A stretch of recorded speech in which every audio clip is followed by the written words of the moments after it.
Bonjour, cette deuxième capsule du chapitre 4, les matières colorées, porte sur la structure des molécules colorées. Tout d'abord, les molécules organiques sont composées essentiellement des éléments carbone, C, et hydrogène, H. Ces molécules sont constituées d'une chaîne carbonée, c'est-à-dire un enchaînement d'atomes de carbone.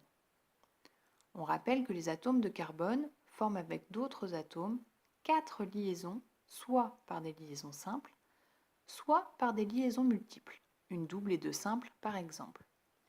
L'hydrogène, lui, ne forme qu'une seule liaison covalente. Quand la chaîne carbonée devient grande, il est plus aisé de représenter la molécule par sa formule topologique.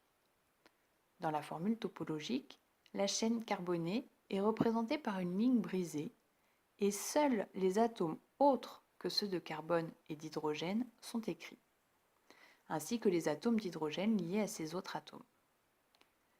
Les molécules colorées présentent un nombre de doubles liaisons conjuguées successives supérieur à 7. Définissons tout de suite les liaisons conjuguées. Deux doubles liaisons entre atomes sont dites conjuguées si elles ne sont séparées que par une liaison simple. Si on revient à la structure de la molécule, plus le nombre de doubles liaisons conjuguées est grand, plus la longueur d'onde d'absorption maximale sera élevée. En lien avec l'un des chapitres précédents, on précise que la couleur d'une molécule correspond à la couleur complémentaire de la couleur absorbée. Une molécule qui absorbe dans le vert paraîtra donc magenta. Le nombre de doubles liaisons conjuguées successives n'est pas le seul paramètre qui influence la couleur de la molécule.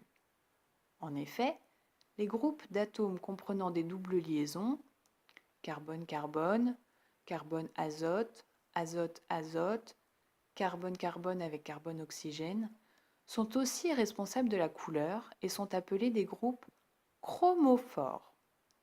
Les groupes caractéristiques NH2, OH, Br, OCH3, pouvant modifier la longueur d'onde d'absorption de la molécule, sont appelés des groupes auxochromes.